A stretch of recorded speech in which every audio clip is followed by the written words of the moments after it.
Que tal vir do poder público, especificamente de políticos que não terão salário atrasado, que não sentirão financeiramente os efeitos nos seus salários, nos seus subsídios da crise gerada pela pandemia de coronavírus?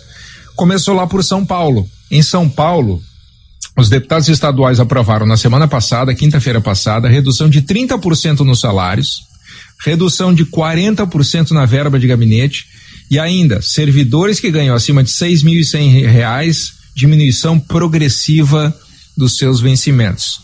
Olha, parece que a moda está pegando.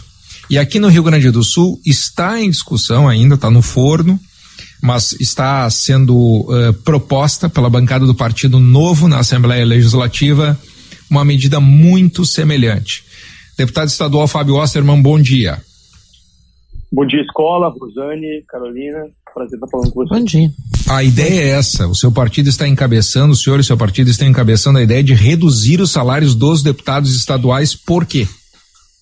Bom, nós estamos discutindo um enquadramento adequado à realidade do Rio Grande do Sul, porque, como tu bem disseste, a gente vive hoje um cenário muito complicado, né? Não só a crise histórica que as nossas finanças vivem, que já enseja medidas mais drásticas, mas também o fato de que em abril tivemos uma redução na arrecadação na casa de cerca de 700 bilhões de reais. Em maio a previsão é de que chegue aos 900.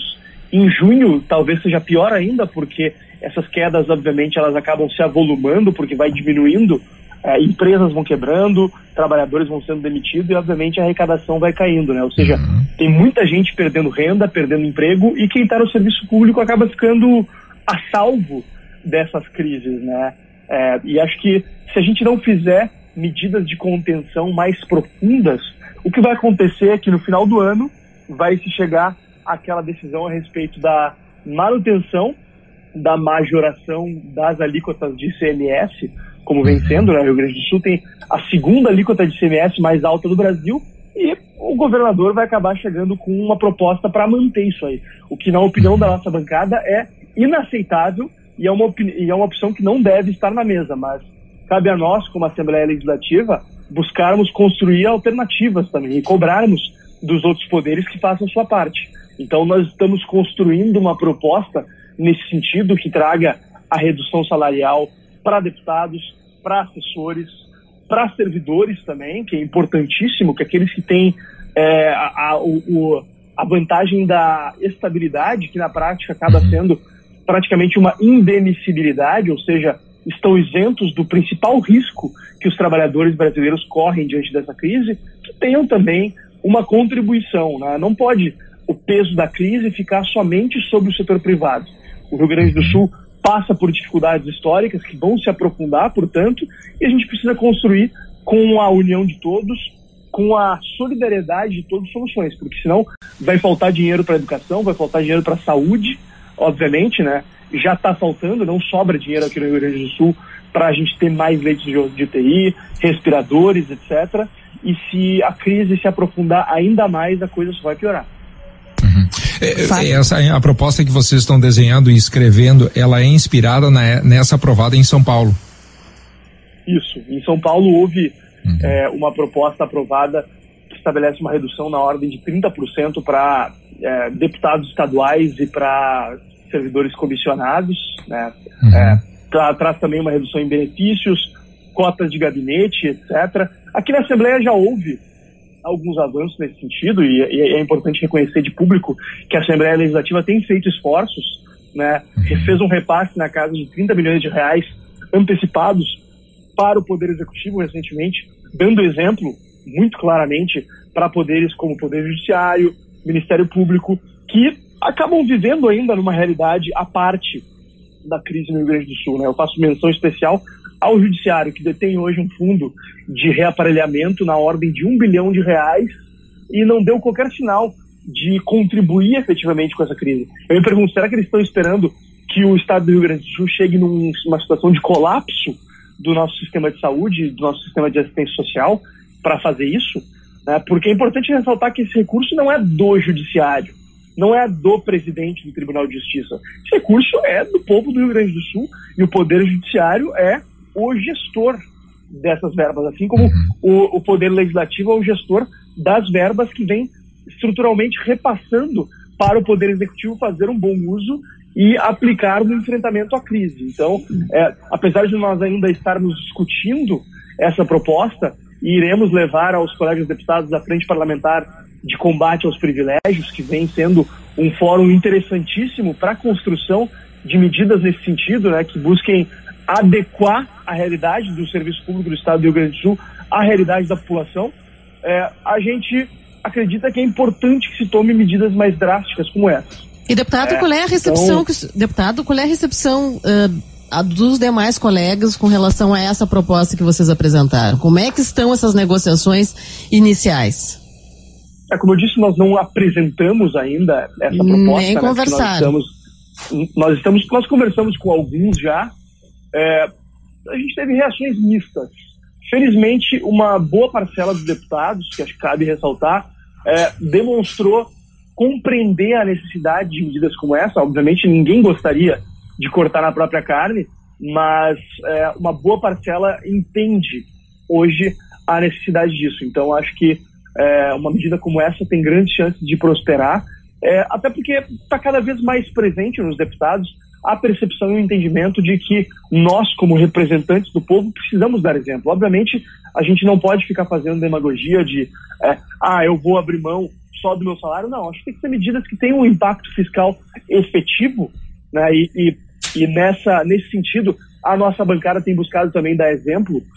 Nós temos, desde o início do mandato, buscado aplicar medidas de austeridade, não tiramos diárias, não usamos mais do que 10% dos valores da cota de gabinete. Nossa bancada, nesse último mês, chegou a uma economia aí de cerca de 3 milhões e 200 mil reais para os cofres públicos, o que dá para comprar, enfim, uma quantidade imensa de equipamentos de enfrentamento à crise do coronavírus, além de, obviamente, ajudar o nosso Estado a enfrentar a crise, né? Mas é importante que a sociedade se empodere desse debate, desse tema, para que medidas como essa se tornem efetivamente viáveis.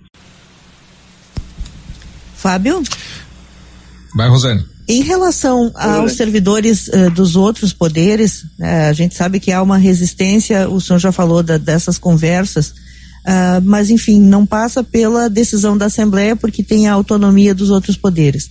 Agora, em relação no que cabe à Assembleia, em relação às verbas de gabinete, eu sei que o senhor já disse que vocês não usam toda a verba que tem direito. Tem como evoluir? Em quais áreas vocês entendem que é possível se cortar as verbas de gabinete? Hoje, até curiosamente, a Assembleia Legislativa do Rio Grande do Sul é a Assembleia mais austera do Brasil, em termos, se a gente for fazer um comparativo entre o que é disponível em termos de contratação, em termos de verbas de gabinete, mas ainda assim existe um espaço muito grande para se cortar, especialmente em período de crise, onde a integralidade dos deputados não está com as suas equipes trabalhando no dia a dia na Assembleia, né? Os deputados seguem trabalhando, obviamente, mas cada um a partir da sua residência, fazendo home office, né? Então, com isso, não há gastos efetivos de verbas de gabinete, né? Então, a gente até defendeu no início que fosse de 100% o corte de verbas de gabinete, e acabou sendo, se não me engano, de 40% aqui na nossa Assembleia. Mas acho que é importante que a gente contingencie um valor maior até para se somar a essas medidas de contenção de gastos. E além disso, tu mencionaste os outros poderes, que obviamente são fontes de resistência a medidas como essa, mas é importante que os outros poderes também tenham noção da sua responsabilidade como instituições públicas perante o futuro do Estado do Rio Grande do Sul. E assumam esse compromisso conosco também de buscar construir um plano de contingenciamento de recursos, daí dentro das suas possibilidades, dentro da necessidade do Estado do Rio Grande do Sul, mas nesse caso é importantíssimo que cada um faça a sua parte. Se só Executivo e Legislativo fizerem sua parte, realmente vai faltar dinheiro. Mas se cada poder fizer sua parte, chama atenção especialmente para o Poder Judiciário, que é proporcionalmente quem tem os salários e verbas mais vultosas, se o Poder Judiciário e o Ministério Público, que vem aí em segundo lugar, não fizerem sua parte, também vai ficar complicado. Inclusive, nós estamos debatendo, como vocês vêm acompanhando, a questão da PEC do 12º, né? Nós propusemos que o governador fizesse algo nesse sentido e o governador acenou que criaria um grupo de trabalho. Mas eu não entendo exatamente o que precisa de um grupo de trabalho para isso. Já se tem propostas redigidas, já se vem discutindo esse tema já há 4 anos. Eu não entendo porque o governador Eduardo Leite está demorando tanto em avançar essa questão, que é tão importante para o Poder Executivo e para o futuro do Rio Grande do Sul. Deputado, o senhor sabe que há uma negociação entre o governador Eduardo Leite e o Poder Judiciário para a utilização desse fundo que o senhor mencionou e também para construir esta saída negociada para a futura perda de arrecadação que todo mundo sabe que vai ocorrer. Ou os senhores têm conversado diretamente com o Judiciário ou as conversas têm sido essas, jogando a proposta pública no ar para tentar forçar um diálogo com o Judiciário? Nós teremos amanhã, por meio de reunião virtual, uma reunião dos líderes de bancada e partido da Assembleia com o presidente do Tribunal de Justiça, desembargador Voltaire. Mas a gente propôs, enfim, nós, deputados da Frente Parlamentar de Combate aos Privilégios, não somos chefes de poder, mas propusemos ao presidente da Assembleia que levasse ao governador essa proposta de buscar construir uma solução junto ao Poder Executivo. O presidente da Assembleia optou, dentro das suas prerrogativas, por não endossar esse movimento, e agora nós, membros deputados dessa frente parlamentar, estamos buscando fazer essa interlocução para construir uma solução que seja mais bem adequada no que diz respeito ao duodécimo, claro. Também estamos abordando dentro da frente diversos outros temas. A frente parlamentar acabou de enviar ao Poder Executivo um pedido de informação para saber como anda a questão do pagamento de prêmios de produtividade para fazendários, para servidores da fazenda, que é um prêmio de produtividade que vem sendo pago há anos, não só para os servidores que estão ativos, mas também para servidores aposentados e para pensionistas, servidores da fazenda, que é um outro tema que precisa ser abordado e precisa ser enfrentado aqui no Rio Grande do Sul. Tá, só para encerrar, o vencimento do subsídio do deputado estadual é 25.322, com desconto, com bruto, corte de 30%, ficaria em 15.190 e alguma coisa. Uma economia de cerca de 7.590 vezes 55, 417 mil reais por mês. É uma boa verba aí que não resolve o problema, não resolve nem de perto. Definitivamente não resolve, Mas é simbólico, Claro, sem dúvidas. Até porque, se fosse por isso, a gente não faria as economias de gabinete que a gente tem feito só porque não resolve, Acho que tem sido muito usado esse argumento de que, cortar isso, cortar aquilo não resolve. Óbvio que nenhuma medida isolada vai resolver um problema estrutural grave das finanças públicas do Estado do Rio Grande do Sul. Mas se a gente der cada passo com firmeza, com convicção e com coerência, a gente consegue chegar mais perto de resolver finalmente a situação grave do nosso Estado, Deputado, só para encerrar, o senhor apresenta quando a proposta, ou a sua bancada apresenta quando? Nós estamos, eu e o deputado Giuseppe Riesgo estamos discutindo isso com a nossa equipe técnica para que a gente chegue a um formato que permita que se tenha o melhor resultado fiscal da maneira mais justa possível, Nós não queremos também confiscar recursos de servidores, mas é importante que, e ao mesmo tempo também a gente não quer só uma proposta que não tape nem o buraco do dente da crise fiscal do Estado, A gente quer buscar construir uma proposta também que venha amparada por um movimento que busque construir uma pressão para que os outros poderes também apresentem planos de contingenciamento, porque acho que isso está faltando nessa crise. Não adianta pegar e falar que está fazendo, que está doando uma partezinha, mas se não cortar despesas, vai-se só reposicionar recursos do fundo de reaparelhamento. A gente precisa de medidas claras e efetivas no sentido de diminuir custos permanentes que existem no Estado do Rio Grande do Sul em todos os poderes. Tá bom. Deputado, muito obrigado pela sua atenção, bom dia e sucesso na empreitada aí, deputado.